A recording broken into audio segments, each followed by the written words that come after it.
अज़ान अली टीवी के मोअज़्ज़ज़ दोस्तों, मैं हूं नदीम मुगल और आप तमाम देखने और सुनने वालों को अस्सलाम वालेकुम। दोस्तों, हमारे इस चैनल पर अल्लाह वालों के किस्से एक सीरीज शुरू करने जा रहे हैं, जिसका पहला हिस्सा आज की वीडियो में पेश किया जाएगा। अगर आप भी अल्लाह के वलियों से मोहब्बत करते हैं, उनकी करामात सुनना चाहते हैं, तो जल्दी से हमारे चैनल को सब्सक्राइब कर लें, क्योंकि हमारी हर नई आने वाली वीडियो का नोटिफिकेशन आप दोस्तों तक बआसानी पहुंच सके। तो चले शुरू करते हैं आज की वीडियो। एक रोज हजरत ख्वाजा हसन बसरी रहमतुल्लाह ताला अपनी इबादत गाह के बाला खाने पर बैठे रो रहे थे और कसरत गिरियां से आंसू खसार पर बह रहे थे। एक आदमी नीचे से गुजरा, इसके ऊपर चंद आंसू गिरे। इसने ऊपर देखकर पूछा, ऐ शख्स, ये कतरे मुझ पर जो गिरे हैं पाक थे या नापाक? आप रहमतुल्लाह ताला ने फरमाया, भाई ये मुझ गुनाहगार के नापाक आंसू हैं, इन्हें धो डालो। एक मर्तबा हजरत हसन बसरी रहमतुल्लाह ने अपने मुलाजिम से फरमाया, अफ्तारी के लिए बाजार से रोटी और मछली के कबाब ले आओ। मुलाजिम ने तकमील की। जब अफ्तारी का वक़्त आया तो आपने मुलाजिम से फरमाया, ये कबाब और मजे का खाना, मुझे जैसे फकीर से इसका क्या तल्लक है? मुलाजिम ने अर्ज किया, आप ही ने तो खाना लाने के लिए फरमाया था। आपने ये सुनकर सर झुका लिया और अल्लाह ताला की बारगाह में अर्ज किया, बारी ताला, मैंने दुनिया की नेमतों पर ध्यान दिया, मुझसे भूल हुई, मेरा नाम कहीं दरवेशों की फहरिस्त से ना मिटा देना। नाज़रीन मोहतरम, एक मर्तबा एक खूबसूरत औरत नंगे सर हाथ मुंह खोले गुस्से में भरी हुई हजरत हसन बसरी रहमतुल्लाह ताला की खिदमत में शोहर की शिकायत लेकर आई।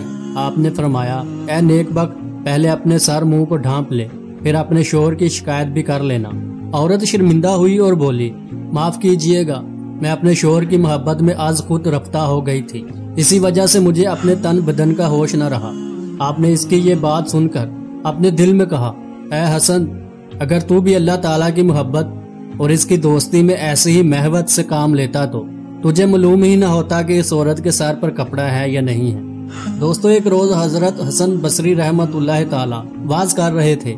इत्फाकन हजाज बिन यूसुफ शमशीर बरहना लिए चंद सिपाहियों के हमरा इधर आ निकला। एक शख्स जो आपकी मजलिस में मौजूद था अपने दिल में कहने लगा कि आज हसन बसरी रहमतुल्लाह ताला का इम्तिहान लेना चाहिए, यानी देखना ये चाहिए कि हजरत हसन बसरी रहमतुल्लाह ताला हजाज जैसे जालिम और सफाक हाकिम के साथ भी वाज में मशगूल रहते हैं या इसकी तज़ीम के लिए वाज से उठकर चले जाते हैं। इसी असना में हजाज इनके करीब आया और चाहा कि आपकी जानब मुतवज्जो हो और उसकी तज़ीम के लिए खड़े होते, लेकिन आप रहमतुल्लाह ताला ने हजाज की तरफ आंख उठाकर भी न देखा और इसे वाज फरमाते रहे। तब इस शख्स ने अपने दिल में कहा कि हसन बसरी वाकई हसन है।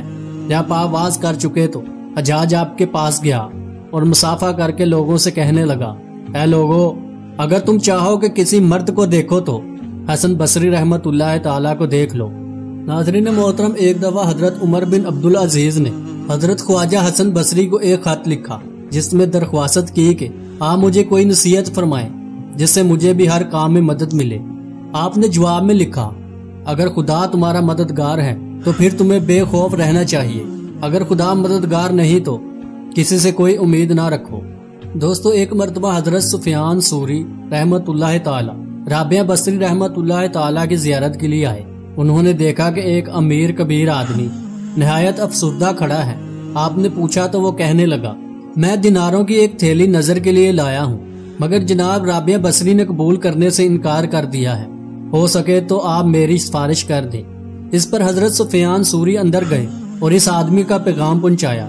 हजरत राबिया ने रोते हुए कहा, परवरदिगार जानता है कि मैं इससे दुनिया मांगने में आर महसूस करती हूँ, हालांकि वो तमाम दुनिया का मालिक है, भला ऐसे शख्स से क्यों कर कुछ लूं जो इसका मालिक ही नहीं।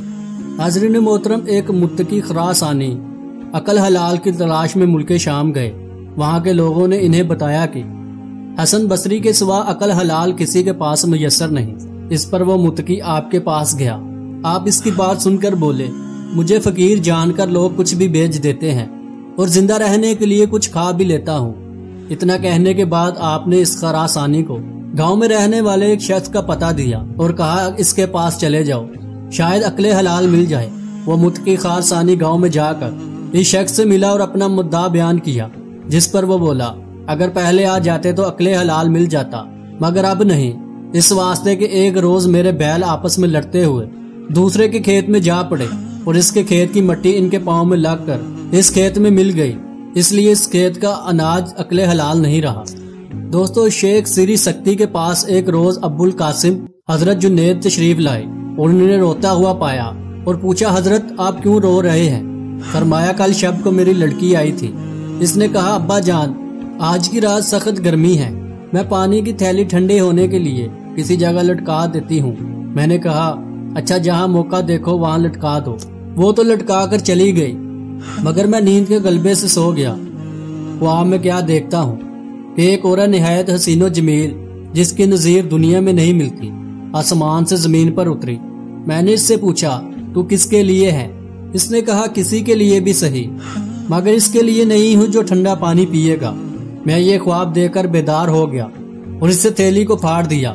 دوستو، حضرت اویس کرنی کے بارے میں رسول کریم صلی اللہ تعالی علیہ وآلہ وسلم فرماتے ہیں، قیامت کے دن اللہ تعالیٰ 70,000 فرشتے حضرت اویس کرنی کی شکل کے پیدا کر کے ان کے درمیان حضرت اویس کرنی کو بہشت میں داخل کرے گا تاکہ مخلوق ان کو دیکھ نہ سکے، سوائے اس شخص کے جس شخص کو اللہ تعالیٰ چاہے گا کہ ان کی زیارت کر لے، کیونکہ اویس نے دنیا میں محض اس لیے چھپ کر خدا کی عبادت کی کہ دنیا کا کوئی آدمی ان کو نیک نہ سمجھے، اس لیے قیامت کے دن بھی اللہ تعالیٰ اس کو مخلوق کی نظروں سے پوشیدہ رکھے گا، کیونکہ میرے دوست میری قبا کے نیچے ہیں، میرے سوا ان کو کوئی نہیں پہچان سکتا۔ دوستو، ربیع کا قول ہے کہ میں حضرت اویس رضی اللہ تعالیٰ عنہ کی تلاش میں روانہ ہوا۔ چنانچہ جب ان کے پاس پہنچا، وہ صبح کی نماز میں مشغول تھے۔ نماز سے فارغ ہو کر تسبیح شروع کر دی، یہاں تک کہ ظہر کی نماز کا وقت آ گیا۔ اس طرح 2 نمازوں کے درمیان تسبیح پڑھتے اور وقت پر نماز ادا فرماتے رہے، یہاں تک کہ 3 دن کامل گزر گئے۔ نہ کچھ کھایا اور نہ کچھ پیا اور نہ آرام کیا۔